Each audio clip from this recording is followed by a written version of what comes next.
Marcia with Insectopia, here to discuss and draw another insect with you today. I had a request last week to do phantom crane flies. Now, the issue is that I do not have a phantom crane fly in my collection right at this very moment.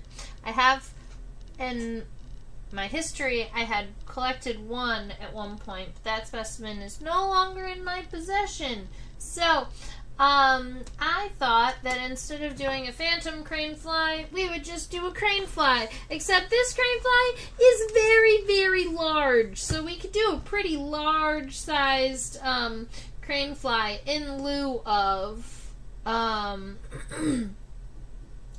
doing the phantom crane fly. And I think that's just fine. Admittedly, crane flies and phantom crane flies are even in two different families of flies. And one significant difference in the phantom crane flies is that they're going to have these, like, clusters of hairs on, I think it's the end of the tibia, but it might be on the first tarsal segment. But they almost look like they're wearing, like, like fur-lined boots, when there's the little bit of, like, fur fluff that's right there on the top of your boot between your, like, up near your knee. That's pretty much what it's like. It's like the little ghost, the phantom crane flies are going to have, like, little, fluffy parts, the ends of their tibia, beginning of their tarsal segments. Right in that area. Alright, so there's our crane fly. This specimen for length, if you're curious about body length, we don't want to include the legs in there.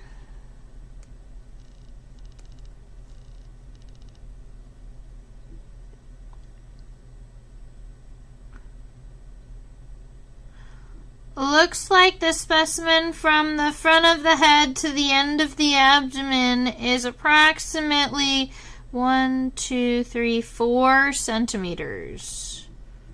That's what I would take a shot at.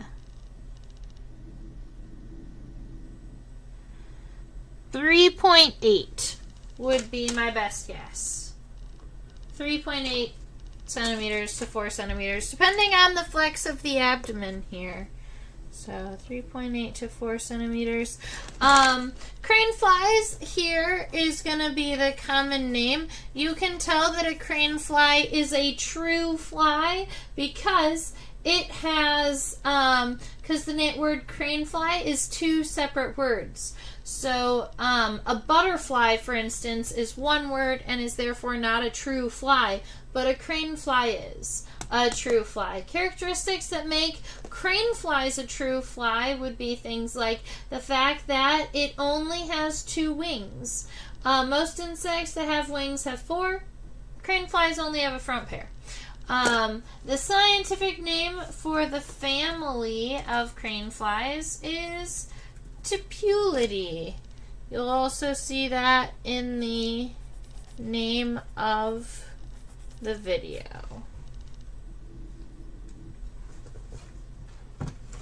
Tipulidae. I think that the phantom crane flies are in, like, Tycopteridae or something. Something like that. Alright, so we're looking at crane flies in the family Tipulidae. Keep in mind that crane flies as adults, they are super duper leggy. They are not mosquitoes. So many people see these insects flying around outside and they're like, oh my goodness, that's a ginormous mosquito. Or, oh my goodness, look, it's a mosquito eater. Or, oh my goodness, it's a male mosquito. None of those things are true. They are not a predatory fly. They're not going to be eating mosquitoes. They are not going to be mating with mosquitoes. These are crane flies, completely separate family. just so that you are aware, because I know that there's a lot of that that goes around. Now, crane flies are known for being incredibly leggy, so one of those things that we have to make sure that we're doing on our drawing is making sure that we're leaving enough room for the length of the legs moving forward and backward. I keep my larger crane fly in a unit tray all to itself because of the chance that one of these legs might fall off. And I want to make sure that I protect it as best as possible. Now, one of the things that you may notice as we are going through the specimen, I do believe that one or two of these legs have fallen off in the past, and I have glued them back on. So you might see little bits where the joints don't look like they are exactly correct. I think primarily on this front left leg, but we might be surprised. There might be another leg, like back here in the back left, looks like it also might be glued together. We'll have to see. So that'll be a part of our adventure today. Welcome, Sewing Nancy. Happy to have you here. Looking at the length of the body of this fly here, I just want to kind of take it. I want to take this piece here and just make sure that I leave enough space above and below it for legs, so I would say from here to about here is going to be the space that I want the head to the abdomen to take up, right? And then the legs will be able to go in front of and behind that space. Now, for the head and the thorax combined is very small. It's like maybe a quarter of that shape, of that length. So if I was to create one vertical line here, that's the entire length of the body, I might divide it in half and divide it in half again. And this space up here at the very top, that's going to be the size of the head and the thorax. Alright, so just this space up here. The rest of this down here is abdomen. And the reason why I do crane flies like this kind of on a little timeline first is because of the number of times I've tried to draw crane flies and their legs go off of the paper because I start the head too big. Alright, so I'm going to start our shape here with the thorax. It's going to be right here in the top quarter of this line, and I'm just going to create a little like a little rounded mountain up here on the top, and the shape is going to be kind of a diamond shape, but that gets kind of cut off at the bottom. So you do want these edges to come out kind of pointed, but this is going to be kind of square. Now, the length of the abdomen, keep in mind this is still our nice light sketch, so we haven't zoomed in yet. We're not talking about individual features. We're just getting some lines on our paper to make sure that we have a good idea as to where we're going.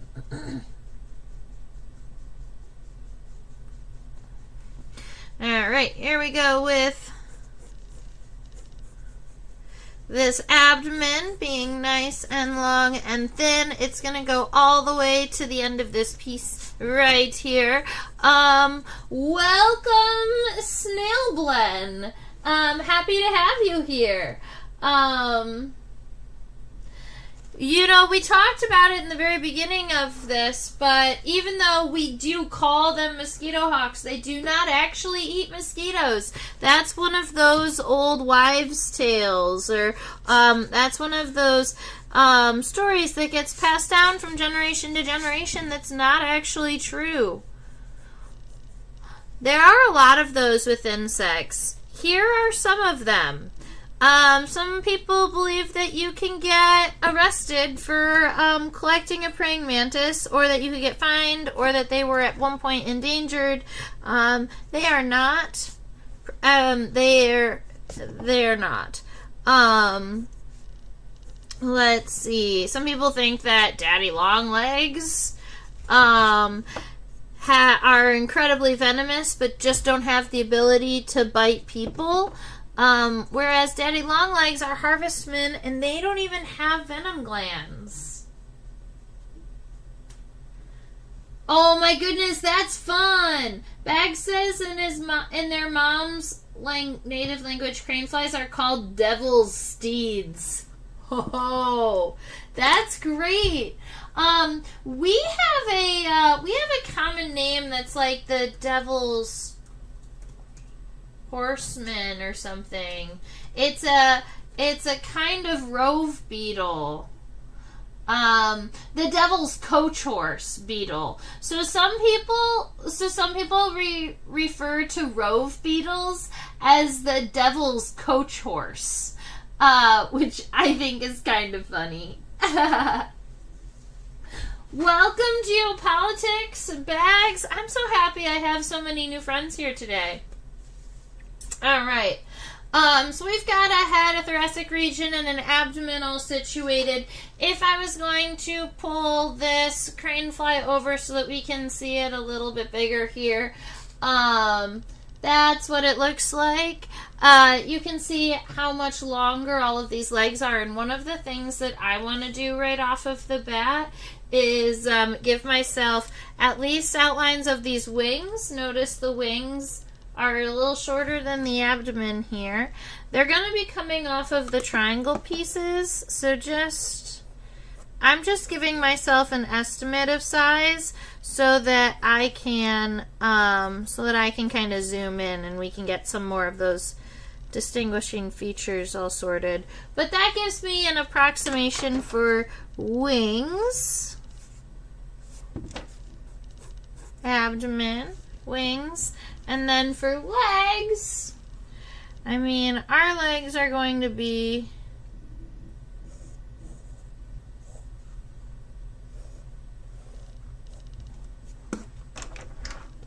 fairly long. One of those things that you'll note about many insects is that those middle legs are generally going to go backwards, and the hind legs are going to go backwards. But those front legs will go forward.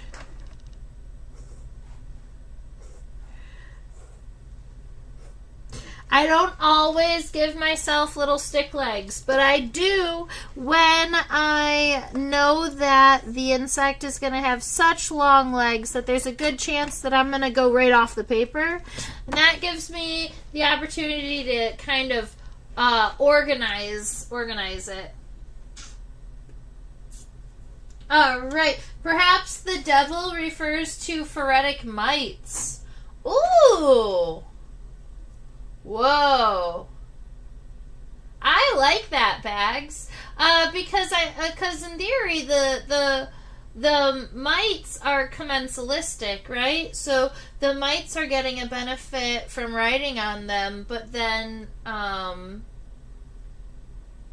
the crane flies don't have any negative effects from the mites. And it's quite funny that these would be devil's steeds. And rove beetles also carry commensalistic mites. I think you might be onto something there. Let's zoom into the head of this crane fly.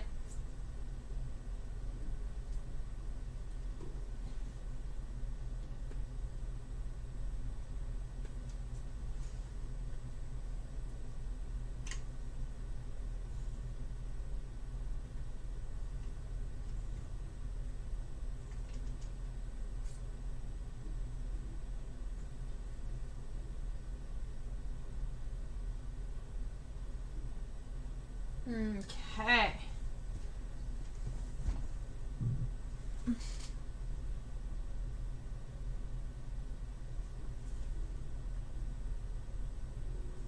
We're on a slight angle. I'm going to see if I can tilt that.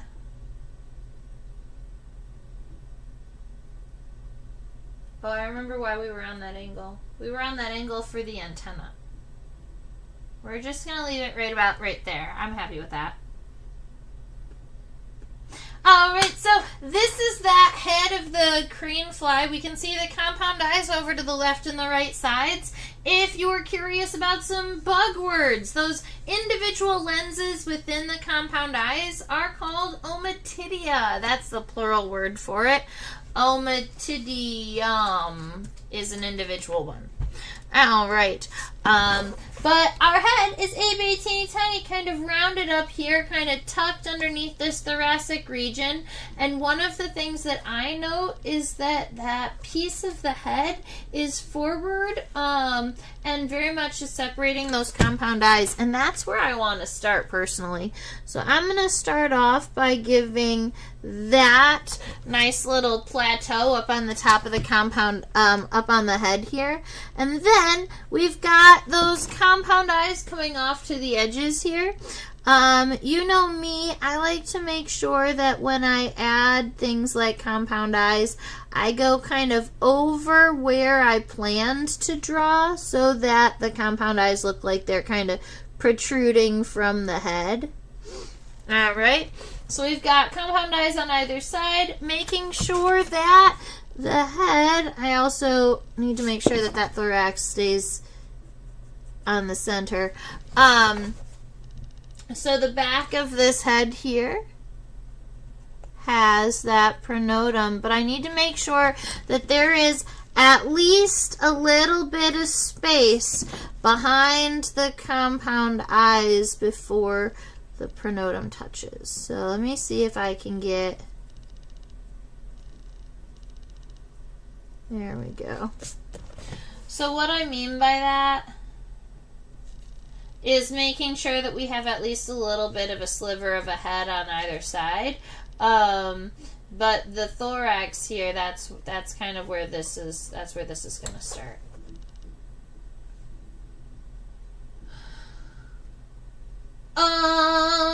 What is that in yellow? We would call that that's just a region of the head, but that part, we would call it the frons.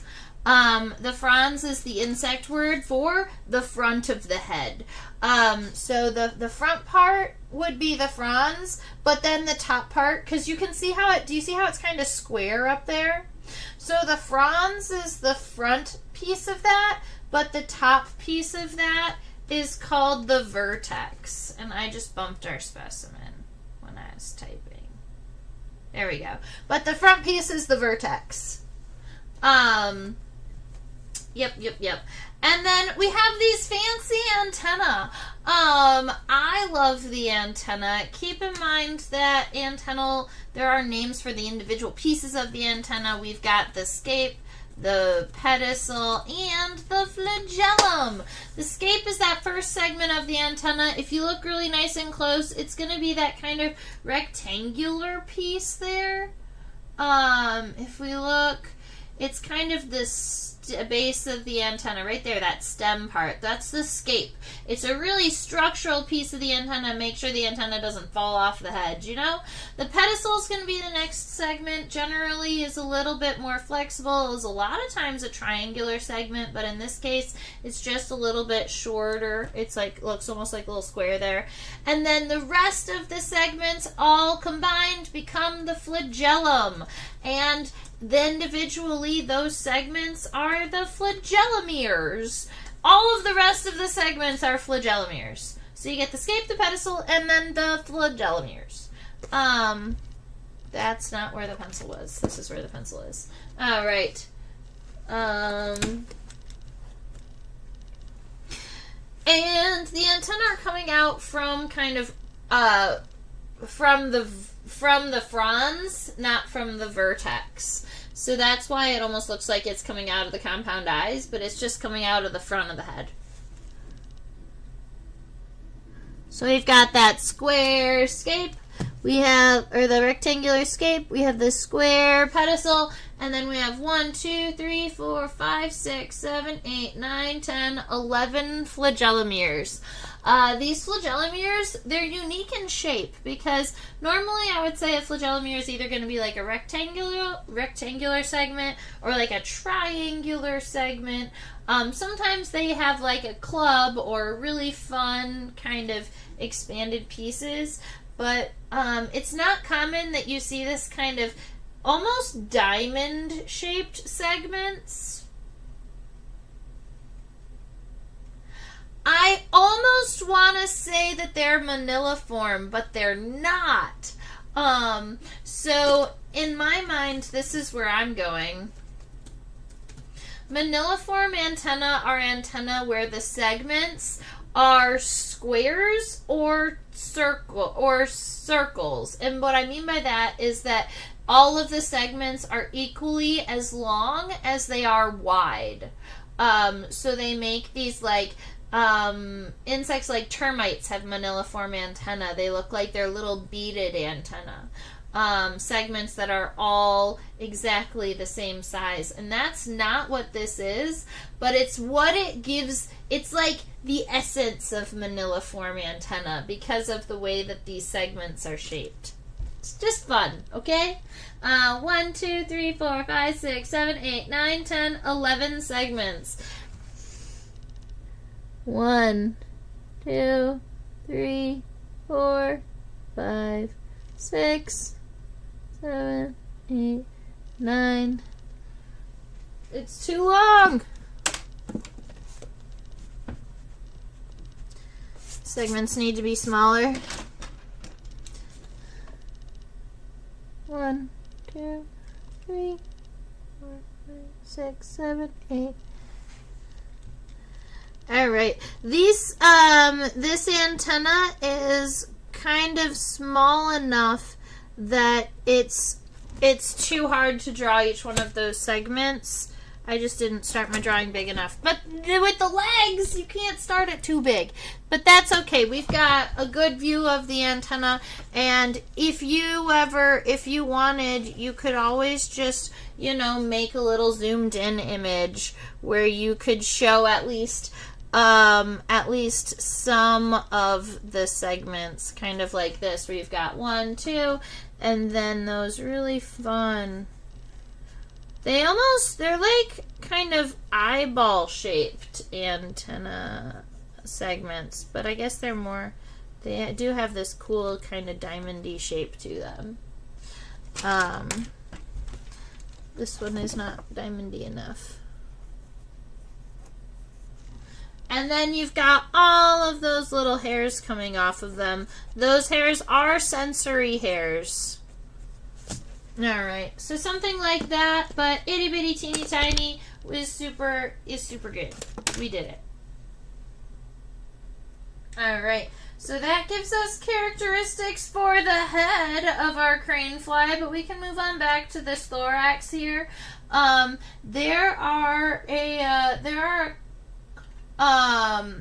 Well, let's just say the characteristic to identify a Tipulid crane fly is on the top of the thorax.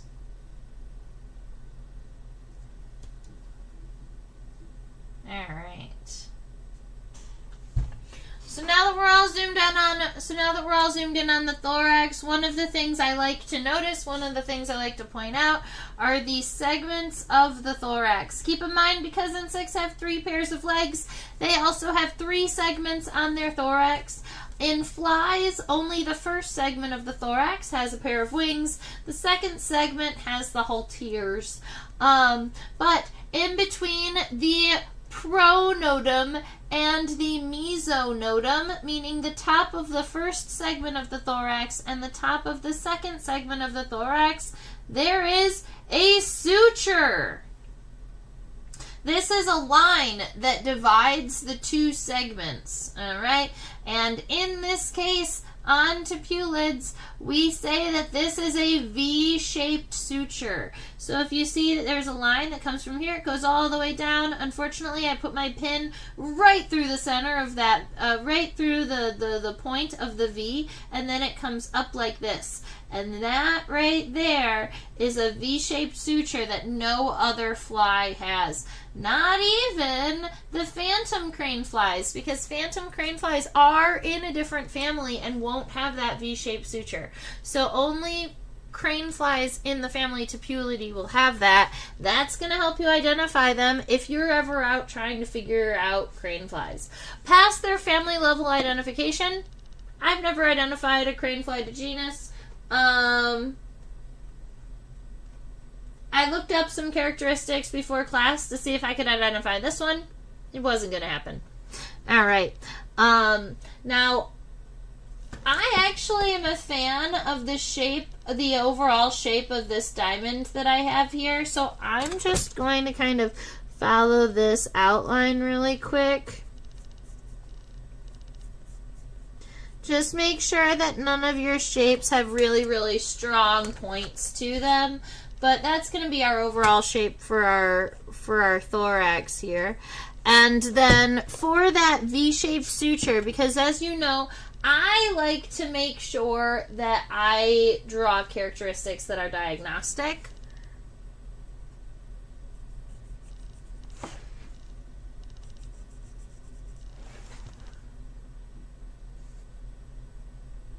Yeah, there's our V-shaped suture.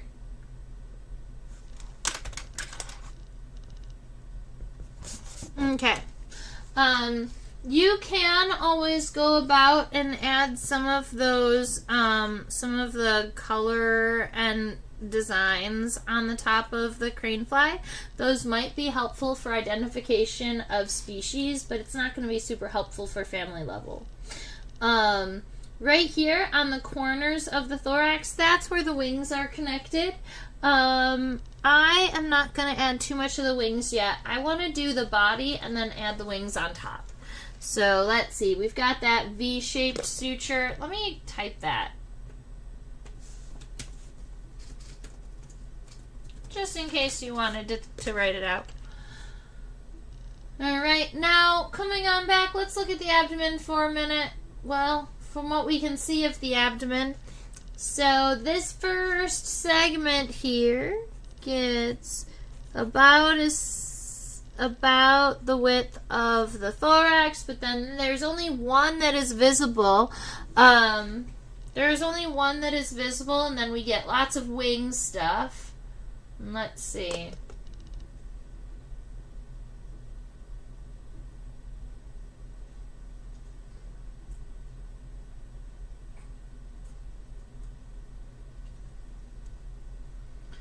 From my opinion, use colorful highlight pen parts.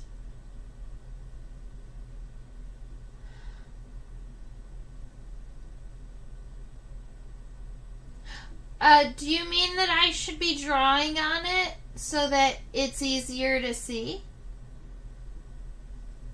I would love to take recommendations. If there's something that would make it easier for you to learn or easier for you to understand, I'm just trying to understand what the recommendation is. Alright, now we are looking at the end of the abdomen. This is the abdomen of our crane fly here. And it's what's visible from the end of, from after the wings. And you know what? Because we're drawing it from the top and the wings are going to be there, we're just going to add what we can see from the abdomen here. I'm happy with that.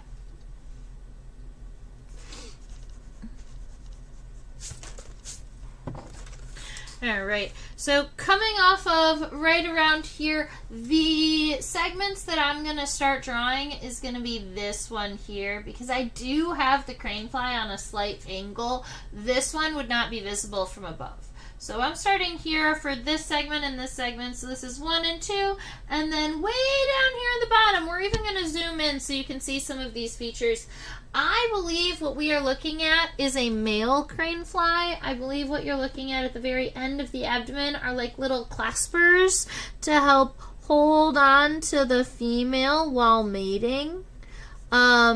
I always draw the segments of the abdomen individually so that you can see that they are distinct segments. All right. Let's go ahead and zoom in down there at the end of the abdomen.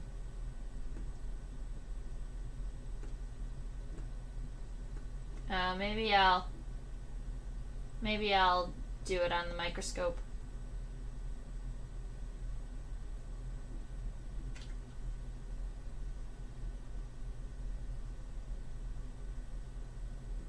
Cool. All right. Can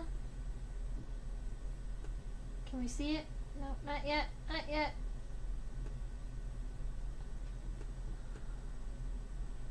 There we go. My image was just a little off.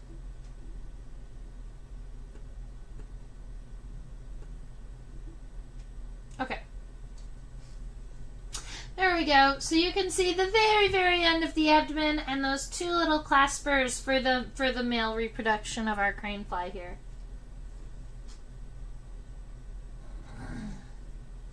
All right. Oh, where did the light go? There we are. Ooh, don't touch the light. It's hot. Okay. I'm going to take this picture really quick so that I can move the specimen away.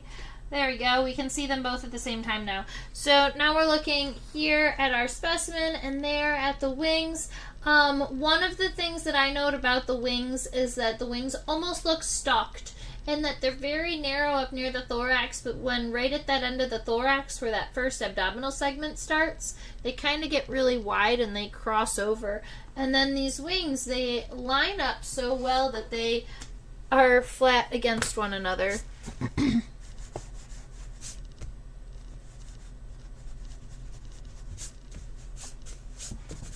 All right.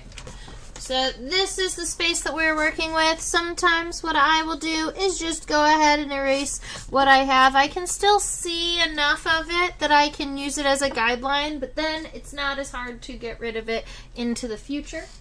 That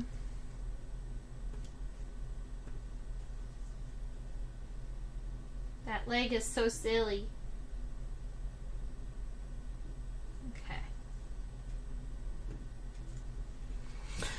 So starting here, these wings almost go completely straight back. And I know right about where they're going. So on the outside line, those are easy enough lines. I'm going to just take this and I'm going to take it straight back. And I'm going to start to curve it right at where that abdomen is. And I'm going to do the same thing on the other side and just kind of curl it back. So we've got at least the length of our wings here.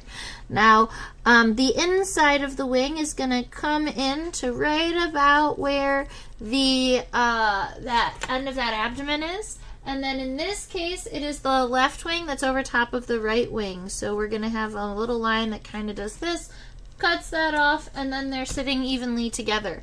Now, if you were going to attempt to add some of this wing venation in here, crane flies do have these kind of longer wing cells. So you could kind of give yourself about three major lines here, and they're going to kind of be short up here, and then you're going to have some longer segments. But then once you get to kind of the end of the wings, there's more complexity down here. You can see some of those veins split. They are visible. There's some visibility through the wings. But that's kind of how I would give you the essence of these crane fly wings, and then just make sure you get a couple of them going in that direction too, and everybody is happy. All right, so that gives us head, thorax, and abdomen. We have wings all situated. Now we have to worry about legs. Now, on crane flies, admittedly, looking at this crane fly's legs is not going to be the most interesting thing on the planet because they're just sticks. They're very, very thin, very narrow. They don't have a lot of characteristics to them. They don't really have a lot of hair. They don't really have tibial spines. They just have long segmentation. The legs, the parts of the leg are femur, which is the first major segment, the tibia, which is going to be the second major segment, and then the tarsi. The tarsi are the rest of the segments. I love how we do that with insects, just like antenna, but the tarsi are like the little toe segments. You have metatarsals, those are your toe bones. Insects have tarsi. All right. We already have an estimate as to where these, legs are going to make it to. One of the things that I want to make sure is that this front, the femur, is not going just straight up. It's going to be angled inward just a little bit. That's going to make the crane fly look like it's kind of sitting up. So I want to add an itty bitty teeny tiny coxa right here that sets the front leg apart just a little bit. So I'm just going to add a little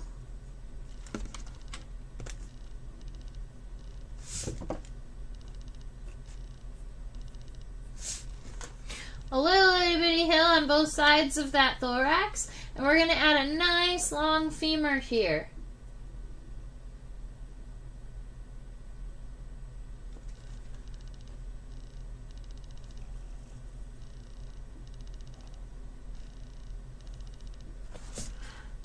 All right, that femur is long, it is thin, it is as straight as you possibly can get it.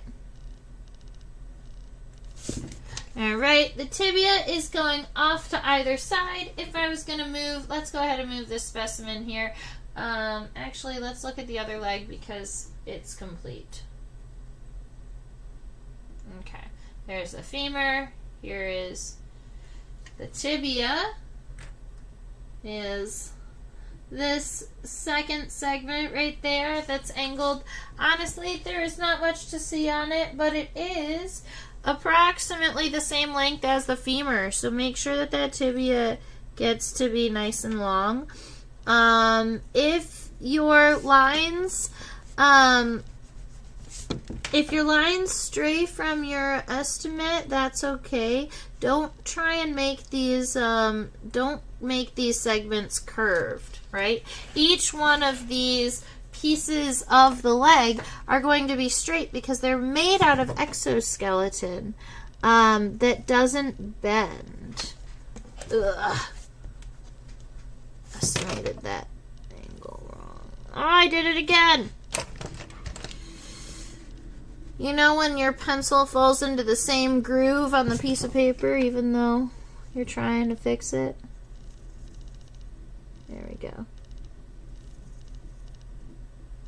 Alright, so femur, tibia, and then if we focus all the way down, we'll be able to see these tarsi here. Now these tarsi are like little toe segments. For those of you who are around while you are here, if there's an insect that you really want me to draw or you would really like to see under a microscope, go ahead and let me know in the comments and I will add it to the list of insects we're going to draw together.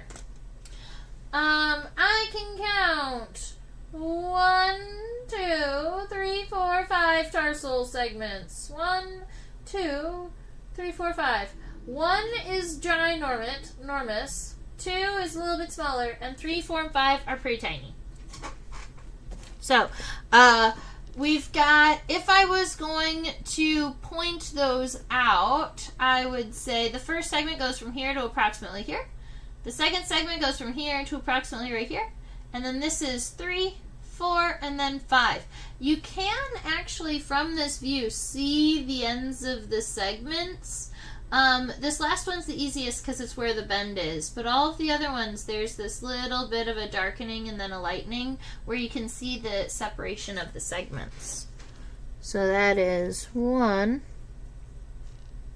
2, 3, 4, 5, and claws. Haha! Cool!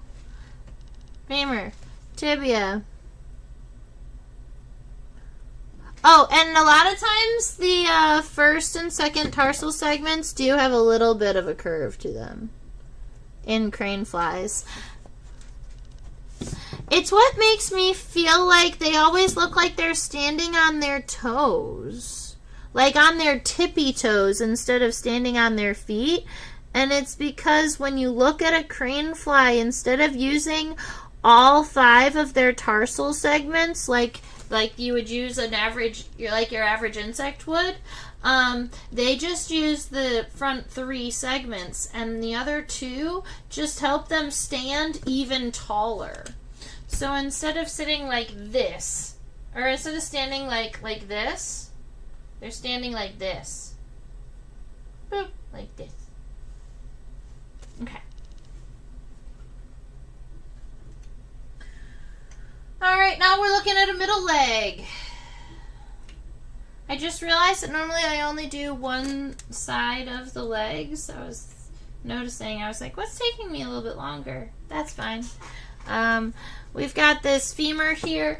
The middle leg, the front leg, the middle leg, and the hind leg are all approximately the same length. Alright, so wherever you've got this leg happening, all of those legs should be about the same. Some might say the hind leg might be a tiny bit longer than everybody else, but it's not by an incredible amount. The second pair of legs should be coming out right about after where the wings are connected. You can always slightly change the angle of your little stick legs here. We've got the femur,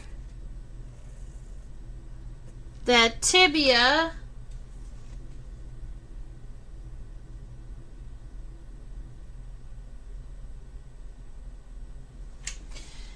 and then it looks like the end of the tibia actually has some kind of tibial spine in this case. So we've actually got one little spine here.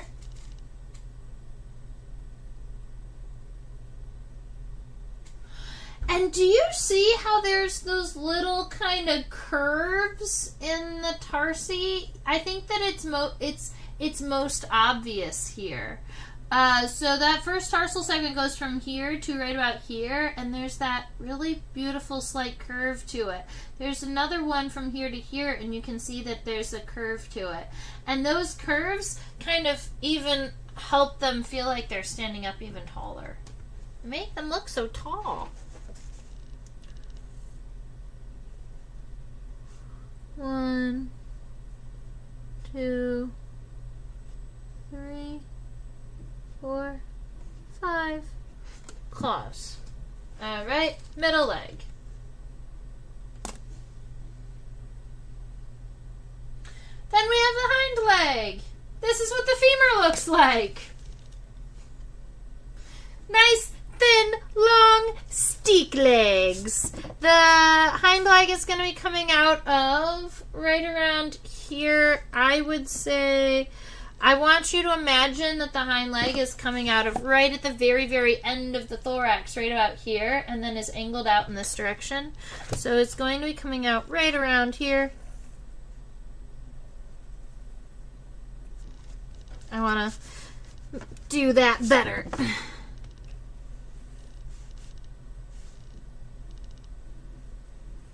Okay, femur coming out and straight. Tibia is going to come back. Now the tibia of the hind leg does go all the way to right before where the abdomen ends. You see right there? The tibia also has its own tibial spine. So I've got it lined up pretty well here on my as a little estimate. So we're going right around there. We've got a cute little tibial spine here.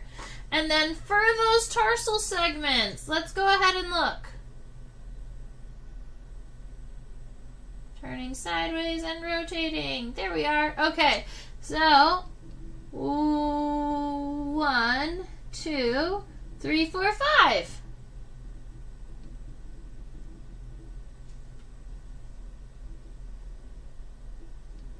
One, 2, 3, 4, 5. There we are. Very good. So you can see all 5 tarsal segments again. Welcome, Life is Good.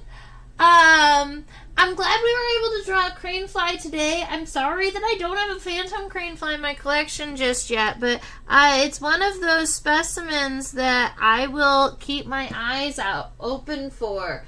And I will collect one at the first chance I get.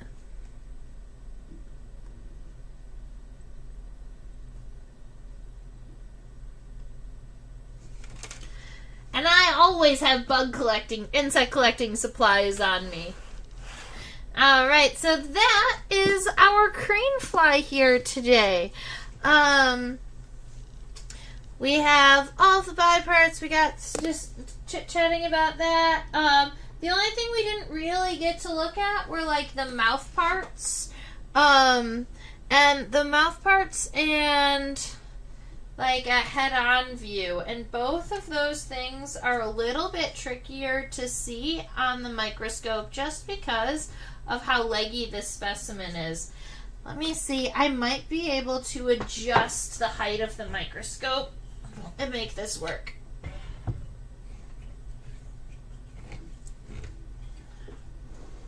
It's so tall. Alright, let's see. So if I adjust the height, then I can hold the specimen at the right height. We're gonna do some microscope magic. And make sure that the lighting is on the right spot.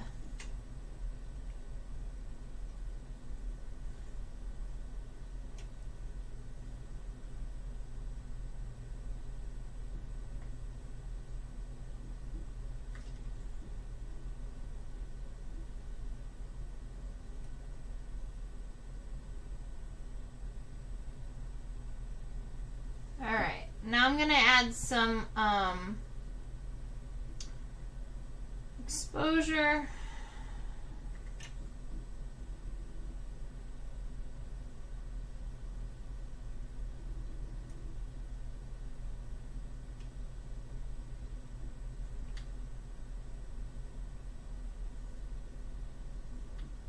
Alright, let's see.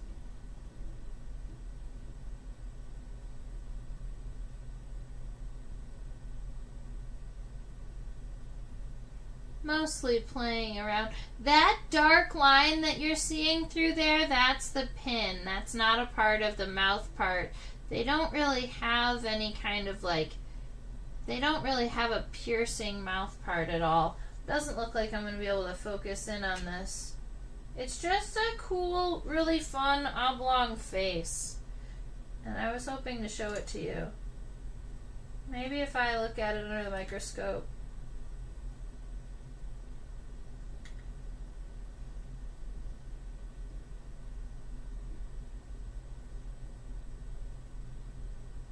There you go. So that's another view. You can see that the cranefly has this little bit of an oblong head, and that's because it's going to be using those mouth parts to reach down into maybe a flower and to drink some nectar, likely. Let's see. Oh, this will work for us better. Look at that. Cool. It has such long palps, too.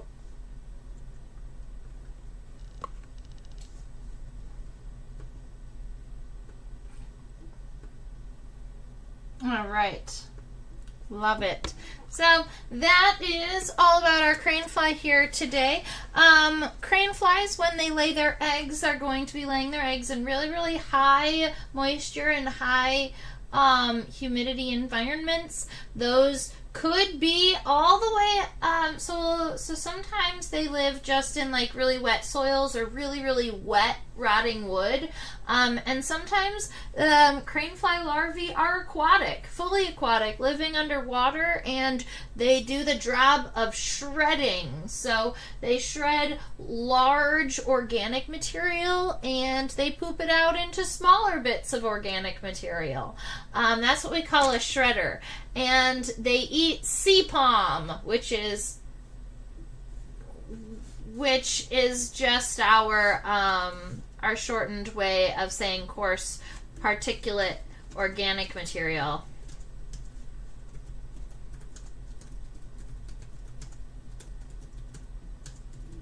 So this is funny. CPOM, coarse particulate organic material, is just a fancy scientist way of saying all of the organic things that fall into the water, like leaves and big sticks and branches and bark.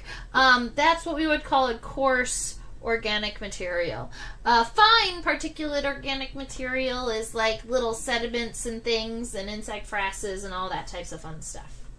Awesome. I love how many friends we have here. That joined and chit-chatted with me today. If you had any questions, comments, concerns, you could always go ahead and ask them in the chat. Thank you. Sewing Nancy and Snail and Bags and World Geopolitics? I don't know which one we call you. World. And Bags and Life is Good and Kevin for chit-chatting with me today and seeing all of you. I really appreciate it. If there was an insect or maybe even just an order you wanted to draw next week that I could pull from, like, are we interested in flies? Are we interested in beetles? Are we interested in maybe doing some kind of bee or wasp? It might have been even a minute since I've drawn a grasshopper with everybody, and I have many, many grasshoppers in my collection. We probably could do...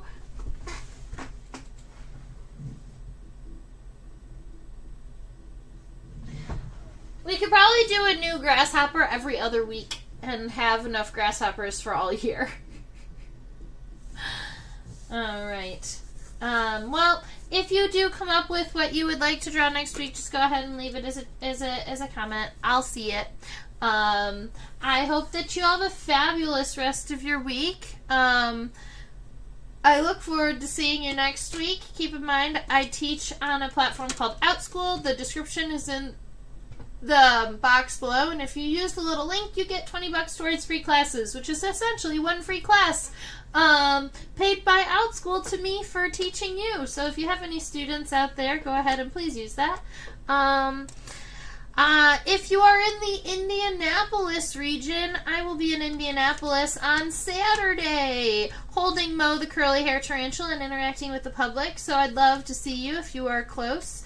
If you are not close, I am hitting 35 cities in the United States next year, so there's a pretty good chance that I will be in your region. I would love to see some of you. It's like my favorite. All right. This is my email address. If you work, that's my email address. If you wanted to share with me your art, or you had any questions or comments or concerns, go ahead and share that. I hope that you all have a fabulous rest of your week, and stay buggy. Bye.